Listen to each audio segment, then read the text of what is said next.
Guys, मेरा नाम राहुल। आज हम बात करने वाले हैं PT 365 के बारे में।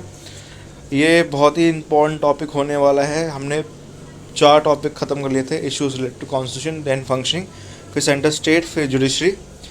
अब हम जो स्टार्ट करने वाले हैं वो है इलेक्शन में। इलेक्शन में आपके 4 टॉपिक्स है जो आप स्क्रीन पे देख सकते हो। पूरी प्लेलिस्ट है PT 365 2022 पॉलिटी के नाम से, आप चेकआउट कर सकते हो उसको भी। तो स्टार्ट करते हैं वीडियो को। इलेक्शन लॉ अमेंडमेंट बिल जो है 2021 का वो पास हुआ है पार्लियामेंट के द्वारा। बिल अमेंड करता है representation of the people's act 1950 का और रिप्रेजेंटेशन ऑफ पीपल्स एक्ट 1951 का, जो इम्प्लीमेंट करता है कुछ सर्टन इलेक्टोरल रिफॉर्म्स को। ठीक है, तो आपको जानना ये ज़रूरी है कि 1950 का क्या है, 1951 का RPA है क्या। तो यहाँ पे आप देख सकते हो 1950 का इंटर अलाई प्रोवाइड करता है एलोकेशन ऑफ सीट्स या डीलिमिटेशन जो कॉन्स्टिट्यूंसीज में होती है इलेक्शन के लिए, हाउस ऑफ पीपल और लेजिस्लेशन ऑफ द स्टेट। तो स्टेट असेंबलीज जो है ये बेसिकली उसकी बात कर रहा है। क्वालिफिकेशन क्या वोटर की होती है उस टाइम पे, ये भी RPA 1950 में मेंशन है। और इलेक्टोरल रोल्स 1951 में क्या मेंशन है, ये बेसिकली कंडक्ट करता है इलेक्शन हाउसेज ऑफ पार्लियामेंट के और houses of legislature of each state के। क्वालिफिकेशन या डिसक्वालिफिकेशन मेंबर्स की, तो ये भी इम्पॉर्टेंट है। और करप्ट प्रैक्टिसेस जो होती है इलेक्शन के टाइम पे। अब यहाँ पे चीज़ें क्या बदली गई हैं ये भी हमें जानना ज़रूरी है, तो हम उसको बारीकी से देखते हैं। यहाँ पे linking electoral roll data with Aadhaar में आपका अमेंडमेंट जो है सेक्शन 23 का RPA का 1950 का, उसमें एग्जिस्टिंग प्रोविजन में क्या है कि कोई भी पर्सन जो अप्लाई कर रहा है इलेक्टोरल रजिस्ट्रेशन ऑफिसर, वो इंक्लूड करता है कोई भी नाम को इलेक्टोरल रोल की कॉन्स्टिट्यूंसी में।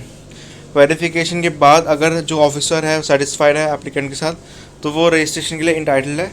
वो डायरेक्ट एप्लीकेंट नेम को इंक्लूड करेगा इलेक्टोरल रोल में। फिर चेंजेस क्या लाए गए हैं, तो इलेक्टोरल रजिस्ट्रेशन ऑफिसर जो है वो उसको रिक्वायर्ड है कि वो जो पर्सन है वो फर्निश करे आधार नंबर को एग्जिस्टिंग डेटा आइडेंटिटी के साथ के। फिर अगर जो उनका नाम है ऑलरेडी है इलेक्टोरल रोल में, तो देन उनका जो आधार कार्ड है वो रिक्वायर्ड है ऑथेंटिकेशन के लिए एंट्रीज में रोल में। नेक्स्ट पॉइंट है जो पर्सन्स जिसमें वो डिनाई नहीं करेगा इंक्लूजन कोई भी इलेक्टोरल रोल्स में, और जो नाम है वो डिलीट कर देंगे रोल से अगर वो अनेबल है फर्निश करने के लिए Aadhaar number due to sufficient cause जो प्रिस्क्राइब्ड है। कोई भी पर्सन जो परमिट है फर्निश करने के लिए ऑल्टरनेटिव डॉक्यूमेंट्स जो कि प्रिस्क्राइब है सेंट्रल गवर्नमेंट के द्वारा। इसके अलावा यहाँ पे क्वालिफाइंग डेटा जो आपका इनरोलमेंट के लिए है इलेक्टोरल रोल्स, यहाँ पे अमेंडमेंट जो है क्लॉज B का सेक्शन 14 RPA 1950 का। इसमें क्या है कि 1950 के एक्ट में क्वान्टिफाइंग डेट दी है इनरोलमेंट के लिए इलेक्टोरल रोल में, जो कि जनवरी 1 है उस साल के लिए, जहाँ पे रोल जो है प्रिपेयर करते हैं, रिवाइज करते हैं। ये इम्प्लाई करता है एक पर्सन जो 18 साल से बड़ा है, एलिजिबल है, 1 जनवरी के बाद ये इनरोल हो सकता है कोई भी इलेक्टोरल रोल में, जब जो रोल है वो प्रिपेयर्ड है, रिवाइज है नेक्स्ट ईयर के लिए। जो बिल है अमेंड करता है इस चीज़ों को 4 क्वालिफाइंग डेटास को, आपका डेट्स को कैलेंडर ईयर में, जहाँ पे आपका जनवरी 1 है, अप्रैल 1 है, जुलाई 1 है, अक्टूबर 1 है। फिर आपका जेंडर न्यूट्रल प्रोविज़न भी है जो अमेंडमेंट में दिया है सेक्शन 20 RPA एक्ट का 1950 के अंडर, सेक्शन 60 RPA एक्ट 1951। तो 1950 एक्ट परमिट करता है कुछ पर्सन्स को जो ऑर्डिनली रेसाइड कर रहे हैं कॉन्स्टिट्यूंसी में, रजिस्टर कर रहे हैं इलेक्टोरल रोल्स में। कोई भी पर्सन जो जिसने मतलब सर्व करा है क्वालिफिकेशन, जैसे मेंबर ऑफ आर्म फोर्सेस या सेंट्रल गवर्नमेंट, जो एम्प्लॉय पोस्टेड है आउटसाइड इंडिया, जो वाइफ्स हैं जिनकी, ऐसे लोगों की जो रिसाइड कर रहे हैं सेम कॉन्स्टिट्यूंसी में और वो रिसाइड कर रहे हैं।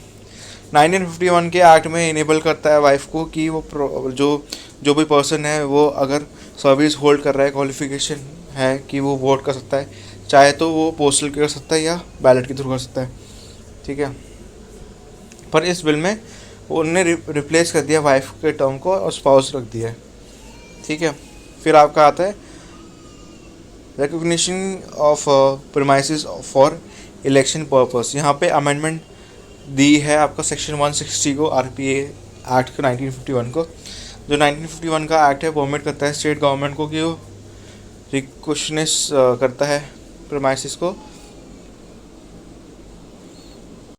पे आप देख सकते हो कि ये जो आपका जो बिल है एक्सपैंड करता है पर्पस, जो प्रमाइसिस है वो रिकग्निस्ट हो सकते हैं और ये यूज़ करते हैं प्रमाइसिस काउंटिंग के लिए, स्टोरेज के लिए of voting machine, pool related material हो गया, अकोमोडेशन हो गया, सिक्योरिटी फोर्सेस और पोलिंग पर्सनल का। इंडियन इलेक्टोरल सिस्टम की बात करें तो आर्टिकल 324 टू 329 है, पार्ट 15 है कॉन्स्टिट्यूशन को डील करता है इलेक्शन से। तो बेसिकली यहाँ पे की इलेक्टोरल सिस्टम भी है। इलेक्शन जो हेल्ड होते हैं यूनिवर्सल अडल्ट फ्रेंचाइजी के बेस पे होते हैं। जो भी सिटीज़न है इंडिया का और यहाँ पे 18 साल से जो नीचे वो वोट नहीं कर सकते, उससे ऊपर होना चाहिए, ठीक है। कोई डिस्क्रिमिनेशन नहीं होता वोटिंग के टाइम पे। और यहाँ पे जो प्रोविज़न है रिजर्वेशन का सीट्स का, वो एससी और एसटी कैटेगरी में है। एससी का है आपका 84 सीट्स, एसटी का है 47 लोकसभा और आपका स्टेट लेजिस्लेचर में, ठीक है। कॉन्स्टिट्यूंसी चेंज होती हैं डिलिमिटेशन कमीशन के हिसाब से। एरिया बाउंड्री जो है चेंज होती रहती है election to election, but the number of constituency है will not be change up to 2026, ठीक है। एफपीटीपी जो है वोटिंग करी जाती है एफपीटीपी में in case of Lok Sabha election, और ये आपका पीआर होता है राज्यसभा इलेक्शन में। पॉलिटिकल पार्टी जो है इंडिस्पेंसिबल पार्ट है इलेक्टोरल प्रोसेस का। न्यूज़ में क्या है, इलेक्शन कमीशन ने एनहांस करा एग्जिस्टिंग इलेक्शन एक्सपेंडिचर लिमिट जो आपकी कैंडिडेट्स की है पार्लियामेंट्री और असेंबली कॉन्स्टिट्यूंसी में। रीज़न क्या है, सब्सटैंशियल इंक्रीज आया नंबर ऑफ इलेक्टर्स में। कॉस्ट इन्फ्लेशन इंडेक्स जो है हाइक करता है। एक्सपेंडिचर लिमिट जो है लोकसभा की वो रेस करिए 70 to 95 लाख्स हो गया बिगर स्टेट्स में, और 54 लाख्स है से लेकर 75 लाख्स हो गया स्मॉल स्टेट्स पे। असेंबली कॉन्स्टिट्यूंसी की बात करें तो एक्सपेंडिचर जो लिमिट है इनहांस कर दी है 28 लाख से 40 लाख तक बड़े राज्यों में, और 20 से 28 लाख्स हो गया स्मॉलर स्टेट्स में। इलेक्शन कमीशन ने पोस्टपोन कर दिया है पंजाब इलेक्शन पूल्स। तो ईसीआई ने क्यों पोस्टपोन करे, क्योंकि गुरु रविदास जयंती सेलिब्रेशन हो रहा था उस टाइम पे, इसलिए एक्सटेंड कर दिया। सेक्शन 153 आरपीए का जो है यहाँ पे ये एक्सटेंड करता है टाइम को जो कंप्लीट करता है इलेक्शन को। हाउएवर जो एक्सटेंशन है वो बियॉन्ड नहीं जाएगा नॉर्मल डिसोल्यूशन टर्म के लिए लोकसभा राज्यसभा का। जो टर्म ऑफ द हाउस है वो एक्सटेंड हो सकता है इमरजेंसी के टाइम पे जो पार्लियामेंट डिक्लेयर करती है। कॉन्स्टिट्यूंसी डिस्ट्रिक्ट करती है इमरजेंसी दो सिचुएशन में, एक तो वॉर या ब्रेकडाउन जो लॉ एंड ऑर्डर का होता है। नेक्स्ट है आपका anti defection law. Calcutta high court ने यहाँ पे दिया है वेस्ट बंगाल असेंबली स्पीकर को deadline to pass an order in the defection case. तो डिफेक्शन क्या है और केस क्या है ये भी देख लेंगे। यहाँ पे डिफेक्शन का मतलब वही है आपको कि एक डिफाइंड है प्रैक्टिस ऑफ फ्लोर क्रॉसिंग, मतलब एक पार्टी से दूसरी पार्टी में शिफ्ट करना, जिसे हॉर्स ट्रेडिंग बोला जाता है।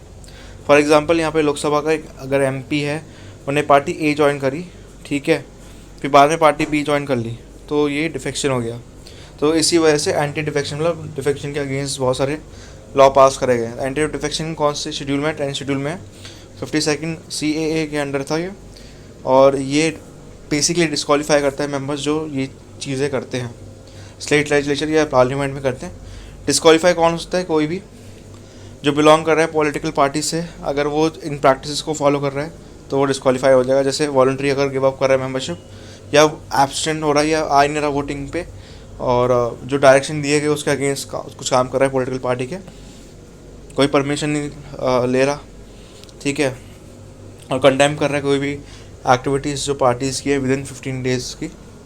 एक इंडिपेंडेंट मेंबर हाउस का डिस्क्वालीफाई हो सकता है अगर वो ज्वाइन कर लेता है कोई दूसरी party. Nominated members of house जो है डिस्क्वालीफाई हो सकते हैं अगर वो मेंबर होते हैं हाउस के, इफ़ ही जॉइंस एनी, अगर वो कोई पॉलिटिकल पार्टी ज्वाइन कर लेता है after 6 months from the date of which he has taken seat. Exception की बात करें, लेजिस्लेचर जो है चेंज कर सकता है party without the risk of disqualification in certain cases. कुछ एग्जेम्पशंस हैं। लॉ अलाउ करता है पार्टी को मर्ज होने का, मतलब कोलिशन के टाइप का, या कोई दूसरी पार्टी में, प्रोवाइडेड वहाँ पे 2/3 सीट हो, 2/3 हो उसका लेजिस्लेचर का इन फेवर ऑफ मर्जर, मतलब कि मर्जर के टाइम पे 2/3 जो लेजिस्लेचर है वो फेवर में हो उस मर्जर के। अगर कोई पर्सन जो है इलेक्टेड है एज अ स्पीकर लोकसभा का या चेयरमैन है आपका राज्यसभा का, तो वो रिज़ाइन कर सकता है फ्रॉम हिज पार्टी और रिजॉइन कर सकता है पार्टी अगर वो पोस्ट को डिमिट्स करता है। इसमें इंपॉर्टेंट प्रोविज़न है 10 शेड्यूल का, जो बेसिकली एक्सेप्शन देता है फ्रॉम डिस्क्वालिफिकेशन अगर स्प्लिट होता है 1/3 मेंबर्स का लेजिस्लेचर पार्टी का, जो डिलीट करा गया है 91st अमेंडमेंट एक्ट के हिसाब से। डिसाइडिंग अथॉरिटी की वो बात करें तो कोई भी क्वेश्चन जो डिस्क्वालिफिकेशन के रिगार्डिंग है और ये आता है आपको डिसाइड करेगा प्रिसाइडिंग ऑफिसर जो हाउस का है। रूल मेकिंग पावर की बात करें, लास्ट पॉइंट इसका रूल मेकिंग पावर पे है। जो प्रिसाइडिंग ऑफिसर हाउस का वो एम्पावर्ड है कि वो रूल बना सकता है जो प्रोविजन है 10 शेड्यूल के।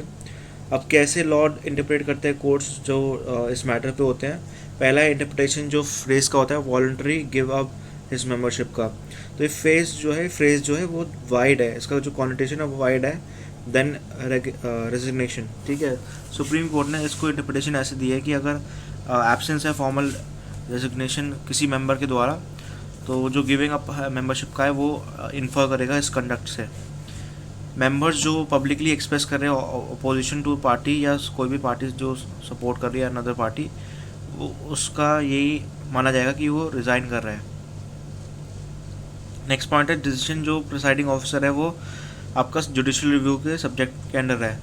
जो लॉ इनिशियली स्टेट करता है जो डिसीजन है प्रिसाइडिंग ऑफिसर का वो सब्जेक्ट नहीं था, स्टार्टिंग में ही बात कर रहा है कि पहले नहीं था जुडिशियल रिव्यू के अंडर, बट फिर बाद में जो केस एक इम्पॉर्टेंट है कि हो तो कोलोहानन केस 1992 का, इसमें ये अपील करी गई थी, अलाउ कर दिया था अगेंस्ट द प्रिसाइडिंग ऑफिसर जो मतलब जिनका रहेगा प्रिसाइडिंग ऑफिसर का जो डिसीजन रहेगा वो जुडिशियल रिव्यू के एम्बिट में आ जाएगा। ठीक है, हाउएवर इट वाज हेल्ड कि यहाँ पे कोई जुडिशियल इंटरवेंशन नहीं होगा अंटिल जो प्रिसाइडिंग ऑफिसर है वो ऑर्डर देंगे। टाइम लिमिट जो प्रिसाइडिंग ऑफिसर की है वो डिसाइड होगी। जो लॉ है स्पेसिफाई नहीं करता टाइम पीरियड कितना होगा प्रिसाइडिंग ऑफिसर के लिए कि वो डिसाइड करे डिस्क्वालिफिकेशन प्ली का। कोर्ट ने ये एक्सप्रेस करा है कि यहाँ पे अननेसेसरी डिले होती है इन पटिशन में। हाई कोर्ट ने डायरेक्ट करा है स्पीकर्स को कि वो रूल करे डिस्क्वालिफिकेशन पटिशन में अगर वो अलाउ नहीं हो रहा with in the reasonable time. Next news है इलेक्टोरल बॉन्ड्स पे आपकी इंपॉर्टेंट न्यूज़ है। यहाँ पे ADR की रिपोर्ट के हिसाब से 4 नेशनल पार्टीज़ जो है सिर्फ बीजेपी, INC, AITC और NCP ने कलेक्ट करा है 62.92% का, मतलब ये हो गया आपका इतना करोड़ का जो इनका टोटल इनकम है डोनेशन से थ्रू इलेक्टोरल बॉन्ड। ये फाइनेंशियल ईयर 2019-2020 का है। तो 2993 करोड़ का कुछ है यहाँ पे जो कलेक्ट करा है इलेक्टोरल बॉन्ड के थ्रू।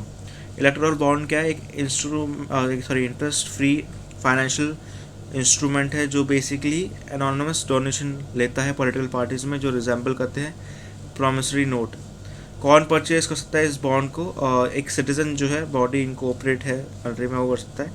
डिफरेंट बॉन्ड डिनोमिनेशन जैसे हो गया आपका 1000, 10,000, 1 लाख, 1 मिलियन, 10 मिलियन वो परचेज हो सकते हैं बड़े सारे ब्रांचेस से जो SBI के है। SBI का बॉन्ड है यहाँ पे।